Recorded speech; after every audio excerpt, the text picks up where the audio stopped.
สบายดีอ้ายใหญ่เฮานำมาหาฮอดอยู่เฮือนมื้อนี้นำมาแบบว่าอันมาจำเฮือนข่อยเลยดีแต่ว่าที่ผ่านมาข่อยสร้างแต่ความดีเพราะบ่สร้างความชั่วเพราะว่าเพิ่นจำฮอดบ้านไปสร้างความชั่วแล้วมึงตายไปอยู่ในเกณฑ์เบิดมาจำบ้านเฮาเลยนี่น่ะโอ้สุดยอดจะเป็นความเก่งของเพิ่นน่ะเบิ่งเด้อ YouTube เด้อผู้ใดอยากมามหารัฐใจดีเด้อมาหาเฮาจำบ้านแบบบ่โทรบอกอีกพ่อแม่พี่น้องเอ้ย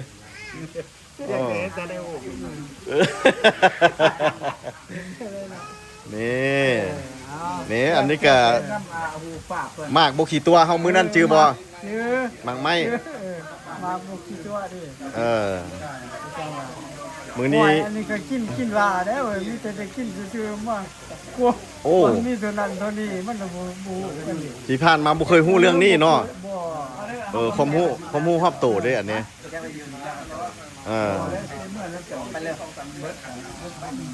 บรรยากาศดีไอพี่เพิ่นมายามมื้อนี้เพิ่นมื้อนั้นไปเจอเพิ่นเป็นลุงของโอทีมื้อนั้นก็ไปหาอยู่เฮือนโอทีพุ่นเด้มื้อนี้เพิ่นอันครั้งแรกเพิ่นนำมาหาเฮาอยู่พี่เมียงจันบี้สิกลับฮอดโมงกลับแล้วหวะน้องบี้อันนี้น่ะน้องบี้ทีมงานเดียวโอเคเดี๋ยวเย้าน้องบี้เฮ็ด YouTube อยู่นี่นะ YouTube เด้อพี่เด็กลาวเด้อเด็กลาว YouTube เขียนแล้วไหนเด็กD E E K L A O โอ้ยุอันน่ะเด็กลาวหว่ะ YouTube เป็นเด็กลาวโอเคงานเดียวกีฬากดไลค์กดแชร์ให้เด้อโอเคไปกดติดตามให้เพิ่นเด้อเด็กนี่เด็กลาวอันนี้แจ็ควะบายดีแจ็คแจ็คนี่ก็เป็นลูกของลูกแท้นี่ว่ะโอ้เป็นลูกของผู้นี้คือลูกกกข่อยลูกกกเลยเกิดอยู่ทัคุมาเลยเกิดอยู่อเมริกาสมพอว่าภาษาลาวบ่ปานใดแต่เราก็เก่งอยู่ได้เราเว้าได้เด้แต่ปัจจุบันนี่มาอยู่พี่แล้ววะwhat you mean อยู่ลาวนี่แล้ววะเดี๋ยวนี้อยู่เที่ยวไปเที่ยวมาเที่ยวไปเที่ยวมาเที่ยวไปเที่ยวมามาสุปีว่ะโอ้จ้าสุปีบนมาฝักไข่อยู่นี่ละบนนี่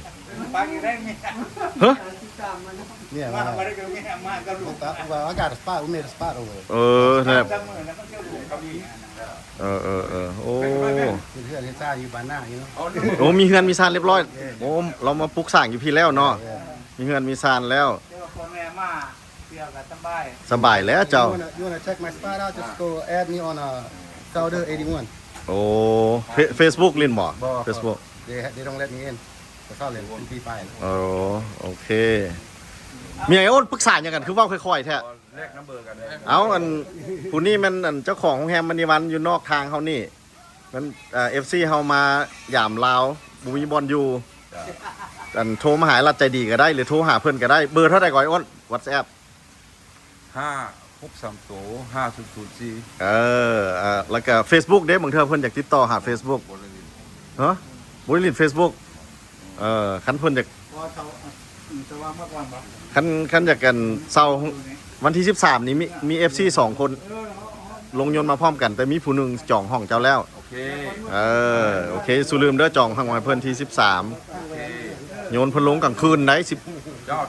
บ่เป็นหยังต้นครับ12 โมง 5 นาทีตอนกลางคืนว่าซั่นนี่เฮามาเลขคนแล้วมื้อนี้อายเพิ่นอายใหญ่มายามเจ้ามีจักลูก4ลูกเนาะผู้นี้ลูกกกว่ะลูกกกเกิดอยู่พุ่นเบิดนั่นนี่นะเกิดอยู่พุ่นหมดเลยมุ่นนี่เกิด81นี่โอ้ไปอยู่อเมริกาปี80เลย80ว้าวดีใจนำแล้วผู้นี้มาสร้างศาลอยู่พี่แล้วพ่อมาก็สบายเนาะพ่อแม่มาก็สบายพ่อแม่มาก็สบายบ่อยากฝักอยู่บนนั้น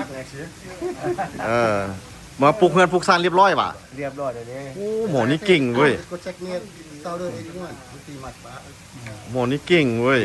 แปลว่าเรื่องอาราเมื่อนั้นนะเบิ่งเขาเบิ่งอยู่อเมริกาพุ่นมันทันสมัยแหละเดี๋ยวแม่น ว้า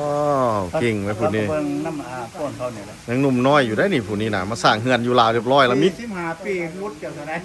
โอ้ 45 46บ่แม่น45แหละ โอ้ 45ปีนี่เดือน10อยู่ก่อน45 เก่งหลายเก่งหลายว้าวแล้วเที่ยวนี้มาดนบ่สิมาอยู่ดนบ่ ว่าถ่ายลูกสาวยังอีก2ปีจบโรงเรียนนี่ก็ไปกลับ ไปกลับ เรียนเนี่ยอยู่เนาะ เดี๋ยวนี้นี่นะมาสิมาดนบ่หรือ ว่าเขามาก็เอา heading back มา โอ้ย I know เอ้า เอาเทปเอาอยู่ใต้ที่ เจ้าได้สั่นสิ ก่อนกันที่เมื่อนั้น มื้อใด มื้ออื่นนี่ ว้าวแม่นมานี่มาอำลาไอ้รัดใจดีวันนี้น่ะ จะมาอำลาหาได้มากก็มาแวมมายังก็สบาย โอ้ คอยนี่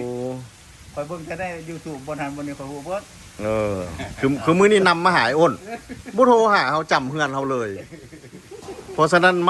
มันสร้างความดีเด้อพ่อแม่พี่น้อง เพราะคอยแต่ก่อนคอยอยู่ที่ในหมู่นี่ พอเพิ่นจำเฮาเฮือนใดกันเฮ็ดบ่สร้างความ อ ดี ยู่ที่ในหมู่นี่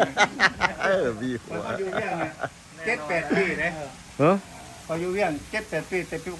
1979บ่แม่นปี1969คอยขึ้นมาอยู่เวียง เออ บ้านนี่ก็จนได้ไปอยู่เมืองไทยแล้วก็ไปอเมริกาออกอย่างนี้ โอ้ยันมาลาวนี่เจ้าก็มาสุปีคือกันกับลูกว่ะ สิกี้หันมาเรื่อยๆอยู่ เฮินห่างจักปีบางที ห่างประมาณ10กว่าปีไปบ่ได้มา ปาดที่โท 2016 ป้า เจ้าคือห่างดนแท้ ปีซ้ำค่อยแม่น2016ค่อยมาเที่ยวนี่ No, he did back to Fairfield, so he can have no way. No, he kind of money come back. เออ I buy him a ticket, come here. บ้านนี้มันเก่าแล้วประเทศนี้อันนั้นครับบัดนี้ โอ้ ค่อยมาค่อยสิซะ บัดนี้กลับไปเที่ยวนี่มีแผนดนอีก16 ปียังมาใหม่บ่หรือจังได จากตาทับ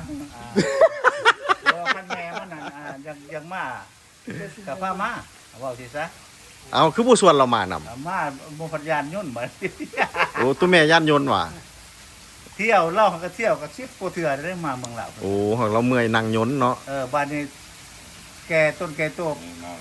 หยานไปแล้วได้บาน เป็นย่านยนต์เนาะ ครับรถเดี๋ยวตามพีเวแล้วบ่ให้ขึ้นแล้วได้บาน โอ้ ให้ครับทางหน่อยบ้านเฮาหั่นนะ แม่นแล้วก็บ่สมควรขับรถแล้ว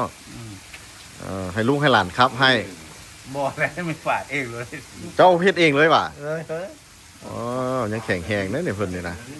ครับ ได้อยู่ติโอ้ไปบ้านมันเนี่ยบ่ได้นอนแล้วฮอดตึก อยู่ใส่เกาะบ้าน You, Kennewick, Washington. วอชิงตันสเตท อยู่วอชิงตัน อยู่ สเตท อยู่แคสโตแคนนิวิกเจ้าสิฮู้ แล้ววันนี้มาอยู่ลาวนี่อยู่ใส่ You, Considon. Right. พงศิโดนนี่อยู่อันปักเซว่ะ Yeah, but 30 minutes from Pakistan. ฮะ แม่นแข่งสารวันเมืองพงศิโดน ก่อนจะสิไปฮอดปากเซ่ตรงได้ฮอดเมืองตัวนี้ก่อน ต้องได้ผ่านเราก่อน ฝากลาก่อนเป็นไปแล้ว Kaya na ก็ po, kaya na po ang pamempe. ใกล้หน้าปุ่งปิ่งไก่เจ้าสิได้ยิน ปิ้งไก่น้ำปง แต่หันมากกับซีรักเจ้าก็ต้องได้ผ่านบ้านเขา ต้องได้ผ่าน ตั้งกลางไปเลย บอกว่าเราไปซื้อดินอยู่อันไฮเวย์นั่นเลย I got a spot right on the road too. I got มันก็มีอันนึงดินมัน I got two land. หมอนี่คนสลัดนะนี่หมอนี่นะว้าว โอเคพี่ออกไปกันนะ เฮ้ยอ่ะพี่เอาตามอีกวันหนึงตบไอ้อ้นกับไปพลอยอ้นเอาวันนี้นะ ผมเมียตายอยู่ โอเคไป มัน วัน ซื้ นี้ อไว้ซ่องบอล โอ้เก่งเนาะผู้นี้ยังหนุ่มน้อย มันวันเพิ่นจะแค่โตอยู่โต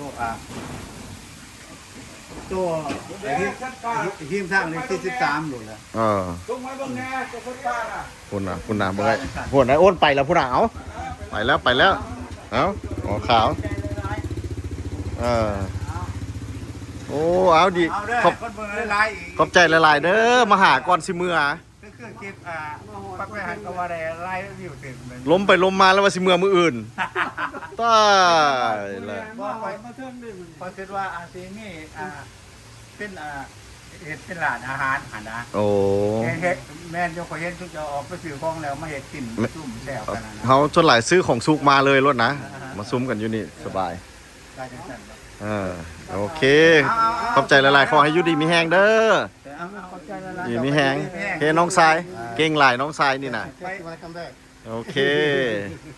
ไป มาเรื่อยๆดอกเพิ่นก็ยังไม่ฮู้บ่นี่หั่นแหละ โดย มาแต่ละทีละโอ้อีแม่ที่เอามาเลยไป Just go add me. I subscribe.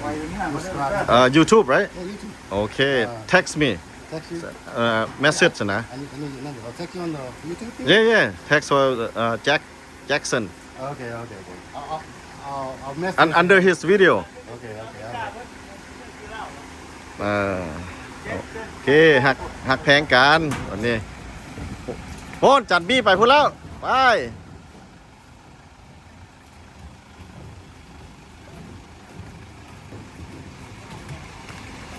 โอ้เพิ่นมานี่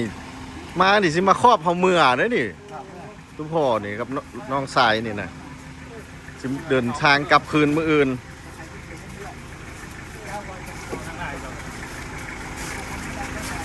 เอาเดินทางปลอดภัยเด้อพ่อเดินทางปลอดภัยน้องสายเดินทางปลอดภัยเอาน้องสายคือกันขับรถระมัดระวัง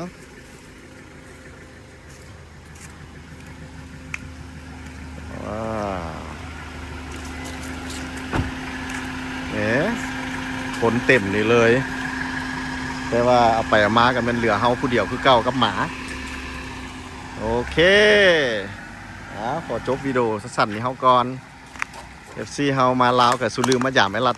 ใจดีเนเด้อโอเคบาย